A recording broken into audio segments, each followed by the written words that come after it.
Greetings, everyone. DFG here, Gideon's Flight. Hey, guys, I just wanted to take a minute and talk to you while I'm sitting here in New Orleans awaiting Tropical Storm Cristobal, that, in my personal opinion, looks like a doggone April shower versus a doggone tropical storm. So, that's typical mainstream media hyping up something to get everybody all worked up, and set up for some major event when they know at the end of the damn day it's nothing anything close to that. The perpetual liars, mainstream media, white arm, the media arm of white privilege. You know what I'm saying? And white bigotry, white racism. That's all it is. So, but I digress. Promise you, that's not the point of this video. The point of this video, I want to talk a little bit about all this attention around police officers kneeling all over the place. It is supposed to be symbolic of them of a peace offering. When you come and you go kneel before the Pope, that's a way of saying I submit myself, to the beast and to his system. You know what I'm saying? Of religious commitment, obligation. So this so-called kneeling by police officers is supposed to be an act of submission. Now, if you think about that, the hypocrisy of it, and what I mean by that is how can they actually take and kneel as a sign of compromise, not compromise, but as a sign of submission, when the very reason this whole act started because a police officer kneeled on a man's neck.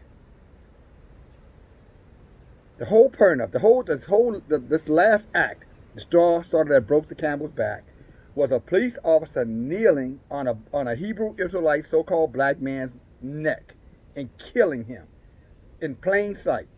And now they're coming and kneeling again in plain sight as an act of contrition. And don't you know that some of these racist, bigot police officers have no problem getting down there with kneeling because in the back of their minds they can picture another Hebrew Israelite and using their words, I'm sure, some beast, some heathen, some thug, some nigger neck that they got their knee on. And at the whole time, in the back of their mind, they're probably saying, you bunch of stupid, dumbass idiots. Yeah, I'll gladly kneel. I'll gladly. That's like somebody walking around with the cross. We carry the cross because it means we love, Yeshua. No, the cross was used as a tool for war. Crusaders used the cross to go out and slaughter our people all over the planet. And many of our people sitting around there with crosses in their houses, in their cars, talking about Jesus. You never realizing that same white Jesus, that same white cross is what Hitler was using when he was doing all of his slaughtering, in World War II, prior to World War II Germany. That Nazi symbol is nothing but a cross, just bent cross. Go back and look at it. You follow me? So these devils are very, very cunning, is my point.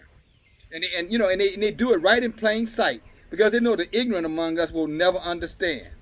Remember what Daniel told us in Daniel chapter 4? He said the wise would understand, but the wicked they would not.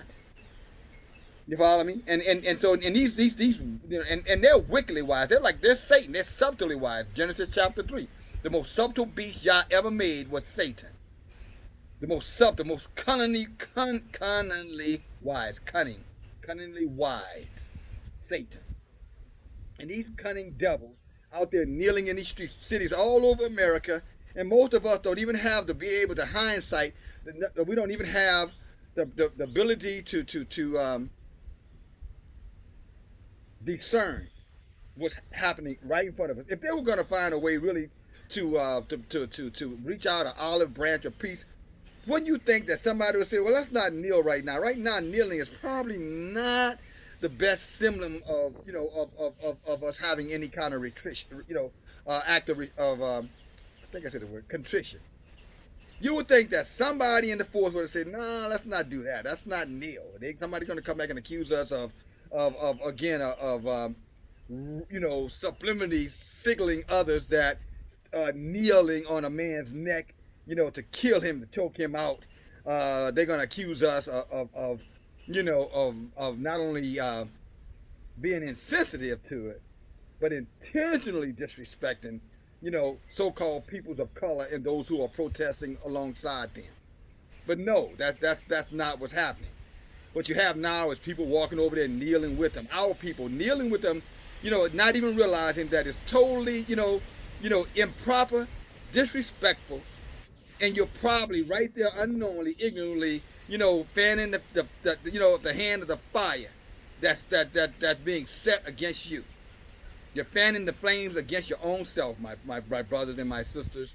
When you fall for that, that type of wicked, cunning, deceitful kind of behavior. Police officer kneeling all over the country. They have never kneeled over this entire time I've ever, in my lifetime, your lifetime too. When you ever saw police officers kneeling all over the country? Yet the very fact that this latest uprising, revolution has started because of kneeling on a man's neck and killing him, one of our men. Think about it. Think about that.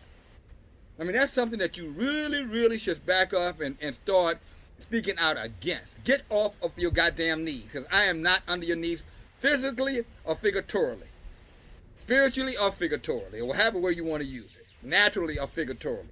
I mean, that's what I intended to say. And again, guys, this is how they make mockery out of us, or make mockery of us time and time again, because we do not have the wisdom of Yah to help us discern a matter so that we immediately could back up and say, no. Get up off your damn knees, because none of us are under your knees, and we know some of you white devil, wicked, racist police officers. Yeah, I said it, just like I meant it. Wicked, racist police officers, and wicked black, blue line, that's the only thing that matters to all police officers. Just as bad as the other ones. That get up off your knees. We don't want to see you doing anything that reminds us of what you did to our brother George Floyd. Get up off your knees right now before we grab a board and knock you upside your head with it. Or brick. The bricks, that y'all sitting all around these major cities for us to throw. Maybe we did, why they only need. Okay, let's stop right there. But anyway, get up off your damn knees. It's disrespectful. And, and we know that some of you so-called police officers, you follow me, policemen, we know that some of you guys have, are very happy to do it, because it allows you to publicly display what your brother did in honor of your brother, that wicked murderer. And while I'm on the lines of protest and talking about that, in the city of New Orleans, just to show you guys how, a lot of these people come out and they want to defend the blue line police. They want to defend them, because as far as they're concerned, life would not be as great as it is for them if we didn't have police. And they're not lying. For them, not for us. For them. They don't walk in our shoes every day. Every time a police car pulls up or pulls around or pull up behind us, well, you start looking around wondering if something's going to happen. If they pull you over, you sit in the car with your hands on your steering wheel, afraid to move an inch for fear that you're going to get your head blown off. See, they don't have to deal with that. So when we say something about it, they want to call us hate baiters or call us anti-police. Because, see, they don't have to deal with it, because when the police come up on them, can I help you, officer? What do you need? Never at any point in time we feel like they're going to having a feeling of stress-related, fear that something can go wrong just because they moved. Let alone if they open their mouth and say anything other than yes, sir, no, sir. Yes, officer, no, officer. No, officer. And anytime any of our people have been bold enough and brave enough, and we all should be, to stand up and speak up and protect themselves and defend their right to have the right to protest, even when they're being pulled over by a police officer, it becomes a hostile act. And if they're not careful, they got handcuffs on them in the street, being strip searched like the female that the police officer did. Remember not long ago? Black woman threw out of a car and literally put their hands up her vagina, calling themselves strip searching the woman. Y'all remember that? Or worst case scenario, I shouldn't even say worst case scenario, as in many scenarios. That's right. We say get blown away right outside your own car, right outside the police car, right in the middle of the street or inside of your vehicle. And you want to tell us, that we should not be feeling any hostility towards men and women, who wear that blue uniform, that blue line that they stick together, come hell or high water. But right here in the city of New Orleans, people protested peacefully. And all they wanted to do was cross the bridge going into another part of the city that's called Algiers. It's Orleans Parish, but you have to cross, the Mississippi River Bridge, or the bridge that, there's a bridge you have to cross to go over there. And these police officers, they just could not be satisfied with a peaceful protest. So what did they do? They met the people right at the borderline, going across the bridge, and accused these people of going to another city when a part of this city sits on the other side of that river, and they attacked these people with pepper spray. Say, you're not going to be embarrassed with y'all going to another city. You know, we're police officers. We got pride. We don't want no other police officers to feel like we can't do our jobs over here. Since when is the police border control? Since when does the police tell an American citizen where they cannot protest? Since when? Since when is it a crime to take a protest and move anywhere on American soil? When is that a crime? When did that become a crime? A nonviolent, peaceful protest gets stopped because police decide we're not going to let y'all embarrass us by going into another city. When the truth be told, they were not. They were going into the same city. The city is just separated by the Mississippi River. But they don't tell that whole story. They just tell the lying narrative because they wanted to bust some heads. They wanted to abuse some people. Why? Because they needed to get into the fight because it's just too peaceful. And, you know, I want to be able to go home and brag to my friends how many black heads I crushed in, or how many dumbass whites who were walking out there in the front that I crushed their dumbass heads too. Because as I said before, this is not your battle from a front line standpoint. You need to be in the back lines with the legislators, getting legislation passed that change the attitudes and the behavior of police department with high level accountability and incarceration for any act of violence against a so-called black man or black woman. That's your job in this struggle if you want to be a part of the struggle. That's your job. And if you can't do that, then why don't you just stay your ass at home and just watch television like you normally do and talk shit to your friends?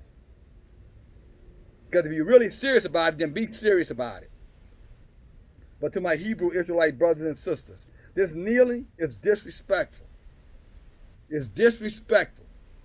And all they're doing, guys, again, intentionally in your face, you know, reenacting kneeling on George Floyd's neck under the guise that, no, this is an act of contrition because after all, you know, we want to be friends. These devils, they never wanted to be our friends. Are you serious? They were put in place as slave catchers way back in the early 1800s, you know, to keep us on the plantations, to keep us under control, keep us under the thumb of white supremacy.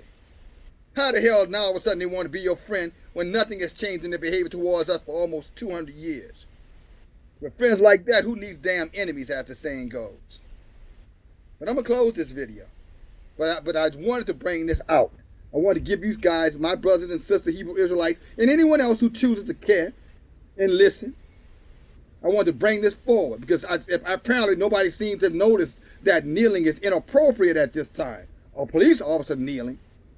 Maybe you ought to tell him to lay flat on his damn face, flat on his face, in ashes and sackcloth, and cry out to Yah for forgiveness, the proper way of contrition. Tell him to do that. I bet you'll never see it in your lifetime. But kneeling, why wouldn't they kneel? After all, that's what this whole thing has been about, right?